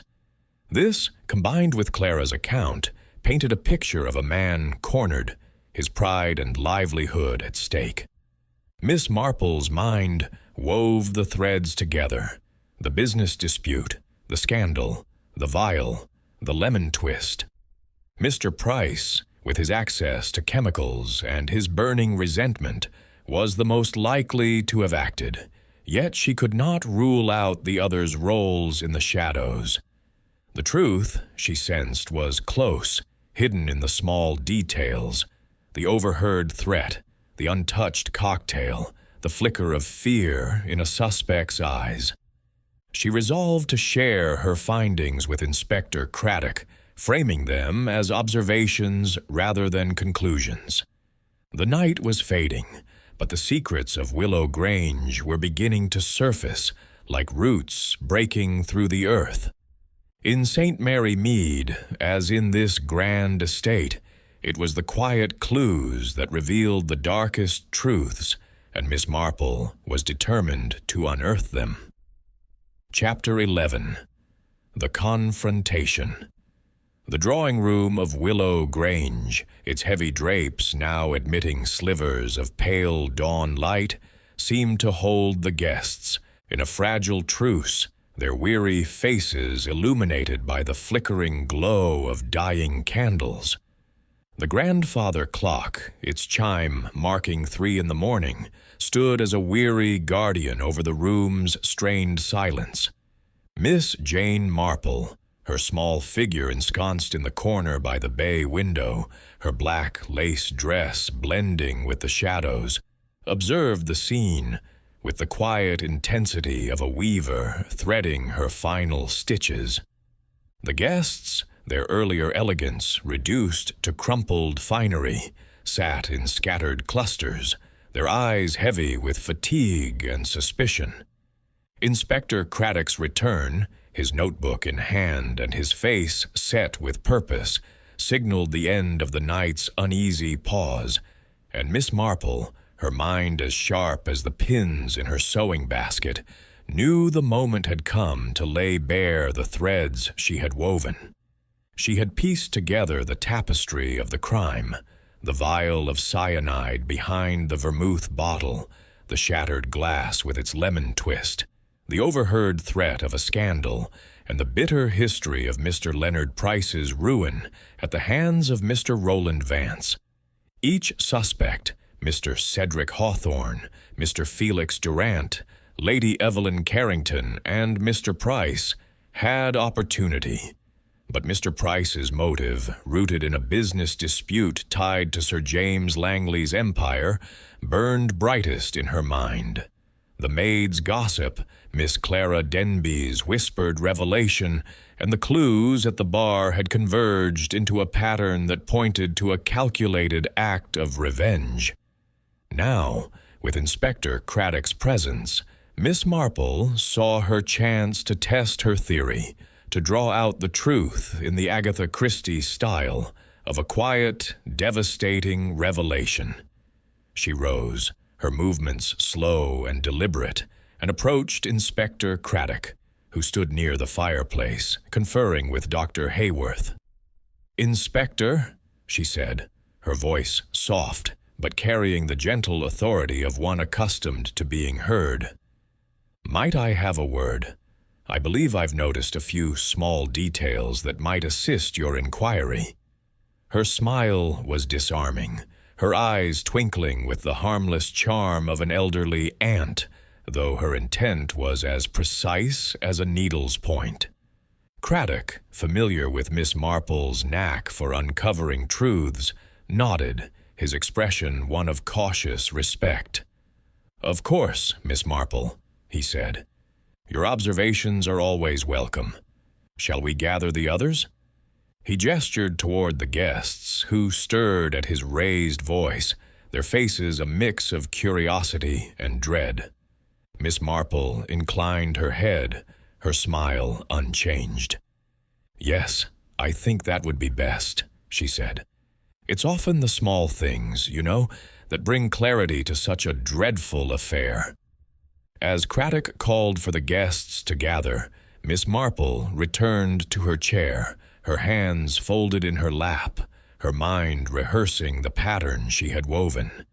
The room filled with a tense anticipation, the guests forming a loose semicircle around the fireplace, their eyes darting from Craddock to Miss Marple, who sat quietly, her presence deceptively unassuming. "Friends," Craddock began, his voice steady, "Miss Marple has some observations to share, and I ask you to listen carefully. We're close to understanding what happened to Mr. Vance." He nodded to Miss Marple, who rose, her small figure commanding the room with a quiet dignity that belied her modest appearance. "Thank you, Inspector," she said, her voice clear and calm. "This has been a terrible evening, and I'm sure we all wish to see the truth uncovered. Let me begin with the events of the night." She paused, her eyes moving from face to face, noting Mr. Hawthorne's clenched hands, Lady Evelyn's tightened lips, Mr. Durant's nervous fidgeting, and Mr. Price's rigid stillness. "Mr. Vance died from a poisoned cocktail, a willow glow with a lemon twist, prepared by Mr. Durant. The poison, I believe, was cyanide, placed in his glass alone, for no other guest was harmed." She turned to Mr. Durant, whose face paled under her gaze. "Mr. Durant, you told me you made the drink as Mr. Vance requested, with nothing added but the usual ingredients. Yet you also mentioned that Lady Evelyn and Mr. Price were near the bar before the toast. Lady Evelyn, you said you were fetching water, But you lingered, watching the glasses. Mr. Price, you asked for a napkin you never took. Her tone was gentle, but her words were a net, drawing tighter around the suspects. Lady Evelyn's smile faltered, her fingers twisting her pearl bracelet. "I've told you, Miss Marple, I was only there for a moment," she said, her voice sharp. "I had no reason to harm Mr. Vance." Mr. Price, his eyes fixed on the floor, said nothing, but his hands clenched, betraying his unease. Miss Marple nodded, her expression one of quiet understanding. "Of course," she said, "but let us consider the motive. Mr. Vance was a powerful man, tied to Sir James Langley's shipping empire. His dealings left many wounded. Mr. Hawthorne, you spoke of his pressure to sell your shares, a venture that caused you strain. Lady Evelyn, your investments in the same company faltered after Sir James's death, and you argued with Mr. Vance about shares. Mr. Durant, your debts made you vulnerable, perhaps to someone's influence." She paused, her eyes settling on Mr. Price, whose face had grown ashen. "But, Mr. Price, your loss was the deepest. Mr. Vance ruined you in a deal years ago, and I've learned he threatened to expose a scandal that would destroy what little you had left." The room stilled, the guests' breaths held as Miss Marple's words hung in the air. Mr. Price's head snapped up, his eyes blazing with a mix of fear and defiance. "That's nonsense," he said, his voice low but trembling. "I despised him, yes, but I didn't kill him." Miss Marple's smile was gentle, but her gaze was unyielding. "I found a vial behind the vermouth bottle, Mr. Price," she said, her voice soft but cutting. "It bore traces of cyanide, a substance you, with your laboratory experience, could easily procure. You knew Mr. Vance's drink preferences, the willow glow, with a lemon twist. You were at the bar, asking for a napkin, a pretext to linger while Mr. Durant was distracted. The chaos of the moment, with guests milling about, gave you the chance to slip the poison into the glass, meant for Mr. Vance." Mr. Price's hands shook, and he took a step back, his eyes darting to the others, seeking an escape. "You can't prove that," he said, his voice rising. "Anyone could have done it. Evelyn, Cedric, even Durant." Miss Marple shook her head, her expression one of quiet certainty. "The lemon twist, Mr. Price," she said. "It was a detail only someone familiar with Mr. Vance's habits would know to exploit. You requested the willow glow for him, didn't you, through Mr. Durant? You ensured the drink was his, and his alone."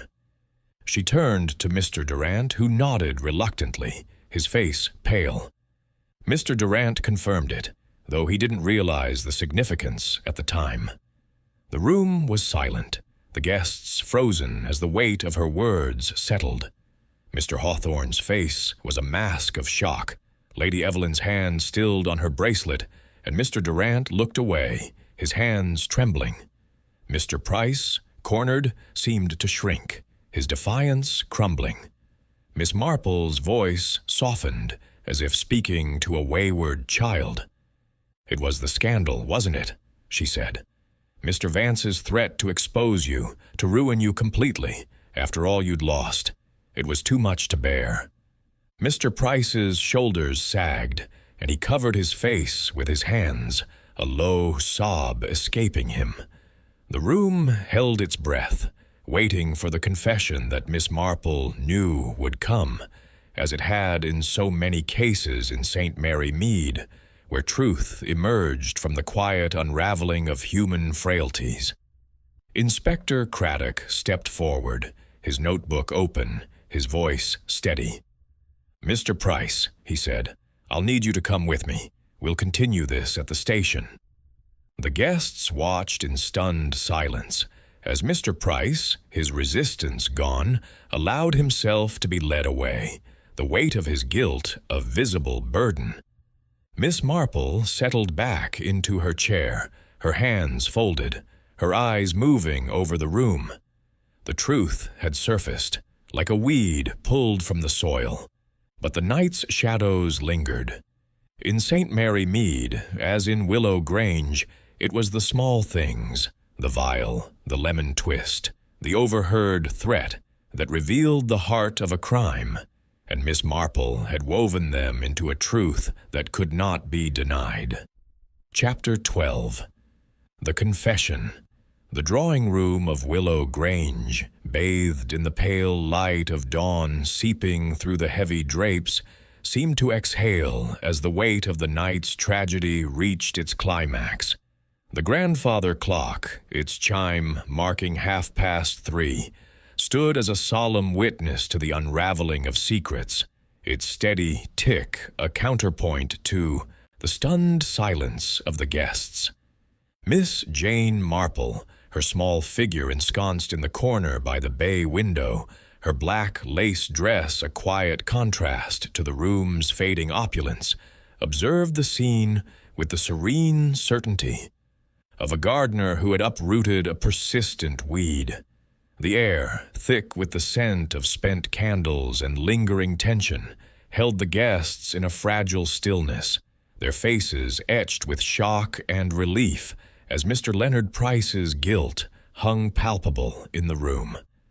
Inspector Craddock, his notebook still open, stood near the fireplace, his authoritative presence anchoring the moment. Mr. Price, his slight frame slumped, his hands covering his face, seemed to shrink under the weight of Miss Marple's revelations. The other suspects, Mr. Cedric Hawthorne, Mr. Felix Durant, and Lady Evelyn Carrington, stood frozen, their earlier defenses crumbling in the face of the truth. Miss Marple, her hands folded in her lap, her eyes moving from face to face, felt the familiar calm that came with seeing a pattern complete, though the human cost of such clarity was never lost on her. Inspector Craddock cleared his throat, his voice firm but not unkind. "Mr. Price," he said, "you've heard Miss Marple's observations. I suggest you tell us the truth now. It will go easier for you." He gestured to a constable who stepped forward, his handcuffs glinting in the lamplight, a silent promise of justice. Mr. Price's hands fell from his face, revealing eyes red with exhaustion and despair. For a moment, he seemed poised to deny it all, his lips parting in a final bid for defiance. But then, his shoulders sagged, and he sank into a chair, his voice barely above a whisper. "It's true," he said, the words spilling out like a dam breaking. "I did it. I poisoned Vance." A murmur rippled through the room, though it was more relief than surprise, for Miss Marple's quiet certainty had left little room for doubt. Mr. Hawthorne's face paled, his hands clenching at his sides. Lady Evelyn's polished smile vanished, her fingers still on her pearl bracelet. Mr. Durant, at the sideboard, set down the glass he had been polishing, his expression a mix of shock and guilt, as if he blamed himself for not seeing the act unfold under his nose. Miss Marple leaned forward slightly, her voice gentle but unyielding. "Perhaps, Mr. Price," she said, "you might tell us why. It helps sometimes to speak the truth aloud." Her tone was that of a kindly aunt, but her eyes were sharp, ensuring no detail would escape her. Mr. Price's gaze met hers, and for a moment she saw the raw pain of a man stripped of all pretense. "Vance destroyed me," he whispered, his voice trembling with years of pent-up rage. "Years ago, in a deal with Sir James Langley's company, he outmaneuvered me, took everything, my money, my future. I was left with nothing while he climbed higher, gloating. And then, last week, he came to me, here at Willow Grange, during a meeting Cedric arranged. He glanced at his cousin, his eyes bitter. Vance said he'd found papers, old documents from the deal, proving I'd bent the rules to get my share. It wasn't true, but he said he'd expose me, ruin what little I had left. I couldn't let him do it again. Miss Marple nodded, her expression one of quiet understanding, though her mind catalogued every word. She recalled Miss Clara Denby's overheard conversation, Mr. Vance's threat to expose a scandal, and the maid's gossip about a heated meeting. "So you planned it carefully," she said, her voice soft. "The willow glow, the lemon twist. It was all to ensure the poison reached Mr. Vance and no one else." Mr. Price's hands shook, and he nodded, his voice breaking. "I knew his habits," he said. "He always wanted that drink, always with a lemon twist. I got the cyanide from an old lab contact. It was easy enough. Nobody asks questions about a small vial. That night, when Felix was busy, I slipped it into the glass while he was distracted, mixing another order. The bar was crowded. Nobody noticed." He paused, his eyes distant, as if reliving the moment. "I didn't want to kill anyone else, just him." Mr. Durant, his face ashen, stepped forward, his voice hoarse. "I didn't see anything," he said, almost to himself. "I was shaking cocktails, talking to guests. I thought you just wanted a napkin." His words carried a note of self-reproach, and Miss Marple noted the guilt in his eyes, though she knew he was no accomplice, only a man caught in the chaos of the moment. Lady Evelyn, her composure shattered, spoke up, her voice sharp. "You let us all be suspected," she said, her eyes flashing. "You stood there, silent, while we were questioned."